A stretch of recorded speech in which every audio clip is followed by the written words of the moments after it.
Dark Horse Comics held the Star Wars license from 1991 until the end of 2014. For many fans, Dark Horse's Star Wars comics represent the peak of storytelling in that galaxy far, far away. In this video, we are going to uncover Dark Horse's journey to publishing Star Wars comics. The journey starts at the very beginning with the establishment of this publishing company. Dark Horse Comics is launched. Mike Richardson quit his commercial artist job in Portland and moved his young family to Bend, Oregon to open the retail store Pegasus Fantasy Books in 1980.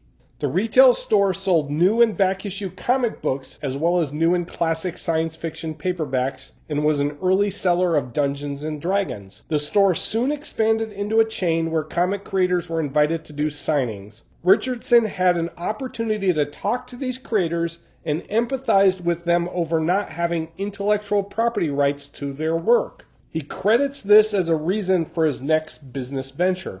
Richardson used money he raised from his retail stores to start Dark Horse Comics. The first title from this fledgling publisher came out in July 1986 and is aptly named Dark Horse Presents, which introduces several notable creations over its 162-issue run. Creator-owned properties like Paul Chadwick's Concrete, Frank Miller's Sin City, and John Byrne's Next Men were all printed in the pages of this anthology title. Additionally, Dark Horse's first character to be turned into a movie, The Mask, and a teaming of the licensed movie properties Aliens and Predator were also introduced. Dark Horse Presents established a successful model for the publisher's diverse offerings, including both original creator-owned and licensed works.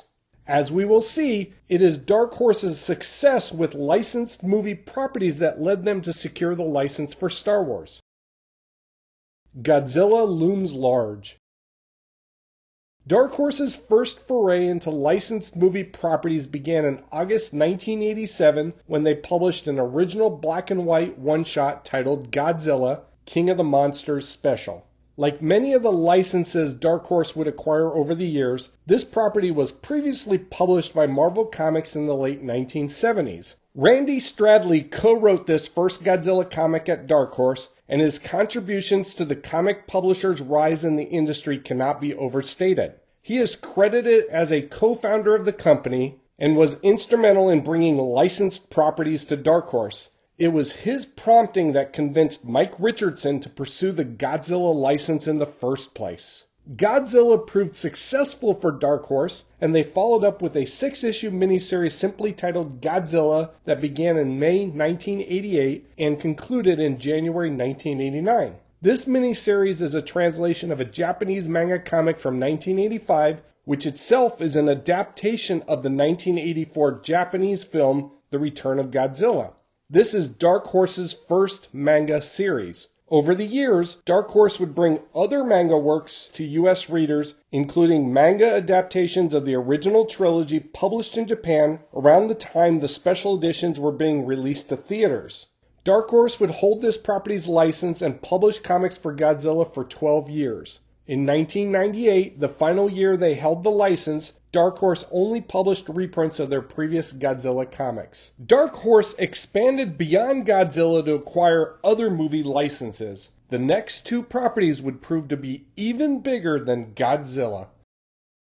Aliens and Predator enter the fray. The next license Dark Horse obtained was for the franchise Aliens. They published a 6-issue black and white miniseries started in July 1988.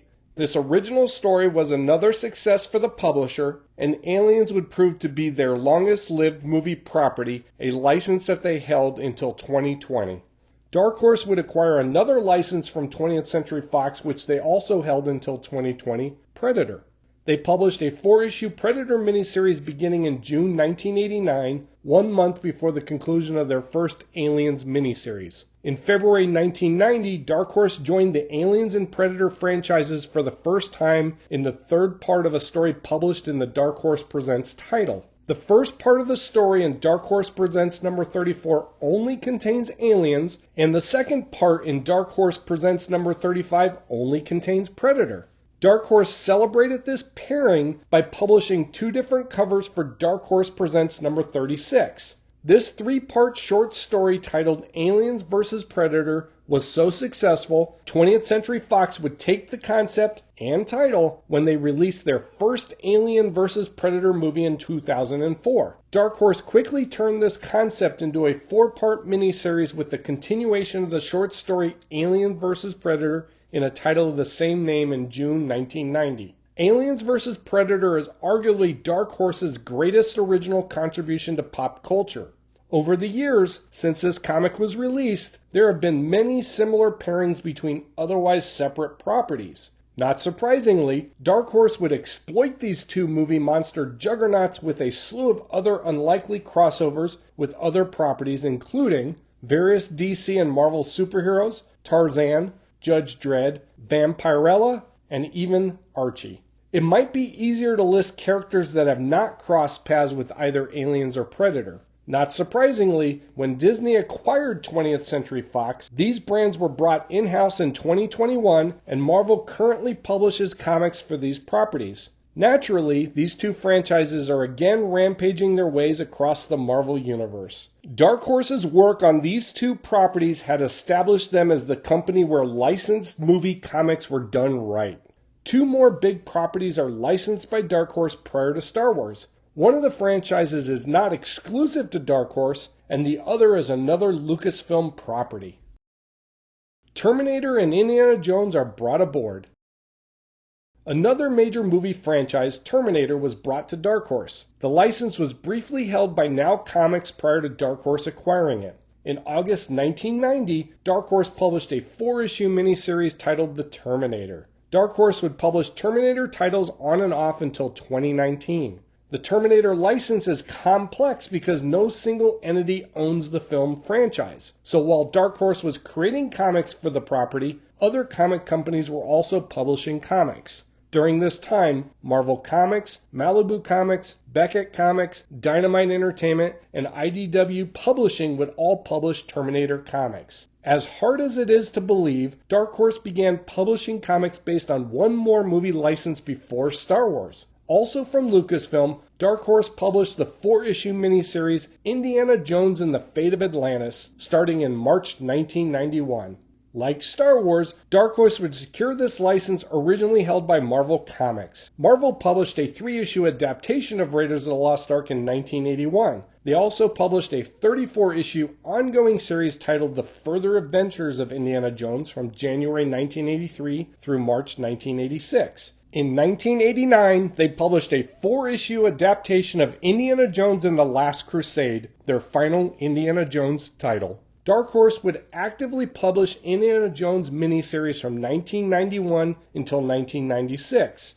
In 2008, when Indiana Jones and the Kingdom of the Crystal Skull was released, Dark Horse released an adaptation. Dark Horse published their last Indiana Jones miniseries with the 4-issue Indiana Jones and the Tomb of the Gods, which concluded in March 2009. This license, like Star Wars, reverted to Marvel in 2015. Neither the Terminator or Indiana Jones franchises proved to be as big for Dark Horse as their prior movie licenses.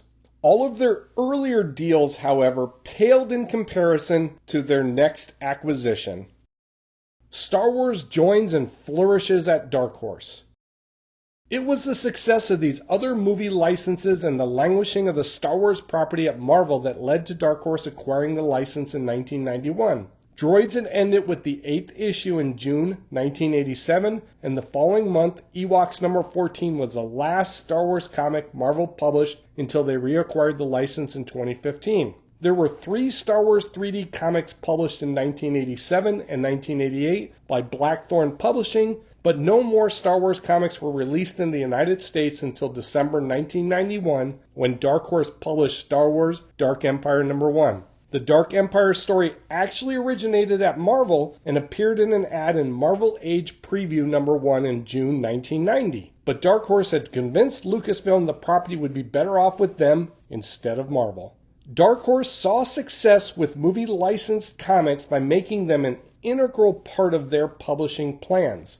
Because Dark Horse did not have any major properties of their own, they devoted a large amount of their resources to making the licensed comics the best they could be. It is this care and respect for the properties that garnered them success and allowed them to acquire the Star Wars license. For Marvel, Star Wars was just another licensed property, not one of their core superhero titles. In fact, it was the introduction of the New Universe imprint in 1986 that prompted Marvel to cease their main Star Wars title that same year. For Dark Horse, Star Wars would prove to be their most successful property. Dark Horse was able to become the third largest comic publisher in the United States, in no small part to Star Wars, and during the 24 years that they released Star Wars comics, many comic collectors undoubtedly saw Dark Horse as the Star Wars comic publisher, ignorant of the other titles they published. Thank you for watching this video. Please like and subscribe so I can bring you more content, and please leave a comment below.